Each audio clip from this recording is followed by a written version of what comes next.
Hello नमस्कार दोस्तों, मैं प्रमोद सर और स्वागत करता हूं आपके अपने ही चैनल कृष्णा ट्यूशन सेंटर में। दोस्तों, हम लोग क्लास 12th का इतिहास पढ़ रहे हैं और इस कड़ी में हम लोग हड़प्पा सभ्यता का तो जो सबसे अंतिम पॉइंट है, प्रमुख स्मरणीय तथ्य, उनको आज समझेंगे।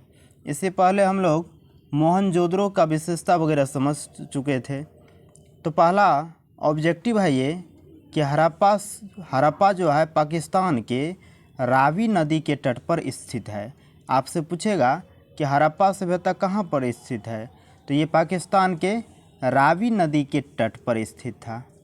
ये सब क्वेश्चन जो है आपसे कंपटीशन में भी पूछे जाएंगे, तो आप इसको अच्छा से 1 से 2 बार देख करके समझ के अच्छा से आप सीख लीजिएगा।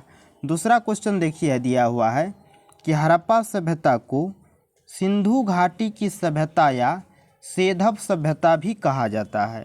यानी हड़प्पा सभ्यता को जो है सिंधु घाटी की सभ्यता या सेधव सभ्यता भी कहा जाता है। अगला पॉइंट है तीसरा नंबर का कि हड़प्पा सभ्यता कांस्य युग की सभ्यता है। आपसे पूछेगा कि हड़प्पा सभ्यता को और क्या कहा जाता है, तो उसको कहा जाता है कांस्य युग की सभ्यता। अगला पॉइंट है चौथा नंबर का कि हड़प्पा सभ्यता का सर्वेक्षण 1875 ईस्वी में कनिंघम द्वारा किया गया था, है ना। तो हड़प्पा सभ्यता का सर्वेक्षण किसने किया था और कब किया था, तो 1875 ईस्वी में कनिंघम द्वारा किया गया था। अगला क्वेश्चन है सन 1921 ईस्वी में दयाराम साहनी द्वारा हड़प्पा का उत्खनन किया गया था। तो आपसे यदि पूछेगा कि हड़प्पा का खोज किसने और कब किया, तो सन 1921 ईस्वी में दोस्तों दयाराम साहनी के द्वारा हड़प्पा का उत्खनन यानी खोज किया गया था। अगला क्वेश्चन है छठा नंबर का कि भारत की सबसे पहली नगरीय सभ्यता कौन थी, तो ये था हड़प्पा सभ्यता। सातवां क्वेश्चन है मोहनजोदड़ो का अर्थ क्या होता है, तो मोहनजोदड़ो का अर्थ होता है मृतकों का टीला। याद रखिएगा, इम्पोर्टेंट है। सातवां क्वेश्चन। आठवां क्वेश्चन यहाँ हो जाएगा। आठवां क्वेश्चन 1922 ईस्वी में राखल दास बनर्जी द्वारा मोहनजोदड़ो का उत्खनन किया गया था।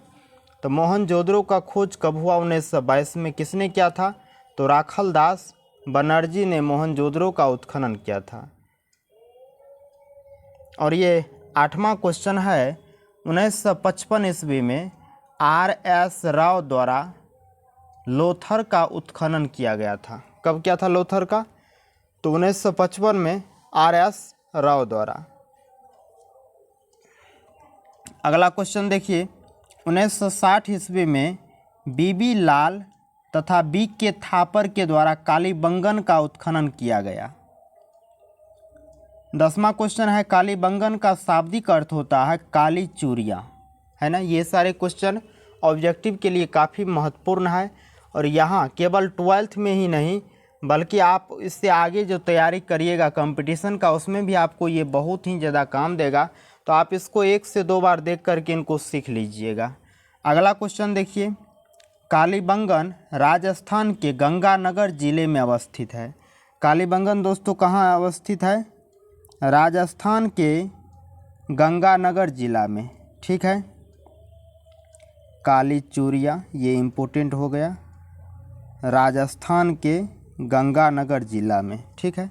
मोहनजोदड़ो के स्नान घर की लंबाई 12 मीटर, चौड़ाई 7 मीटर तथा गहराई 2.5 मीटर थी। 1990 ईस्वी में R.S. बिष्ट द्वारा धोलावीरा का उत्खनन किया था। किसके द्वारा, R.S. बिष्ट के द्वारा। अगला है 14वां क्वेश्चन हड़प्पा सभ्यता में सबसे बड़ा नगर जो था दोस्तों वो था मोहनजोदड़ो, है ना। और मोहनजोदड़ो से आपको पता ही है विशाल स्नानागार का अवशेष प्राप्त हुआ जो काफ़ी इम्पोर्टेंट है। अगला क्वेश्चन देखिए लोथर जो है वो हड़प्पा सभ्यता का प्रमुख बंदरगाह था। लोथर गुजरात में स्थित है। लोथर कहाँ था, गुजरात में, याद रखिएगा। जोते हुए खेत का प्रमाण कालीबंगन से मिला है। कहाँ से? कालीबंगन से जोते हुए खेत का प्रमाण मिला है। अगला देखिए, लोथर में एक बड़ा गोदीबारा का प्रमाण मिला है। लोथर से गोदीबारा का भी प्रमाण मिला है।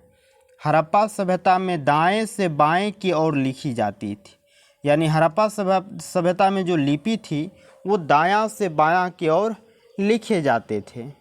अगला क्वेश्चन देखिए, हड़प्पावासी राजस्थान से तांबा प्राप्त करते थे। हड़प्पावासी को तांबा कहाँ से मिलता था? तो इनको राजस्थान से मिलता था। अगला क्वेश्चन है, हड़प्पा सभ्यता के पुरुष देवता के प्रधान देवता पशुपति या आद्य शिव थे। ठीक है। अंतिम क्वेश्चन है, हड़प्पा सभ्यता का प्रमुख बंदरगाह ये लोथर था। कौन? लोथर। इसके अलावा भी कुछ ऑब्जेक्टिव है जो काफ़ी इम्पोर्टेंट है। देखिए, हड़प्पा सभ्यता के लोगों को दोस्तों लोहा का ज्ञान नहीं था। आपसे पूछेगा हड़प्पा वासी को किस धातु का ज्ञान नहीं था, तो आप बताइएगा लोहा का उन लोगों को ज्ञान नहीं था। ये सारे क्वेश्चन आपके एग्ज़ाम के लिए काफ़ी इम्पोर्टेंट है। सो वीडियो को 1 से 2 बार देख करके इसको कम्प्लीटली आप रिवीजन कर लीजिए।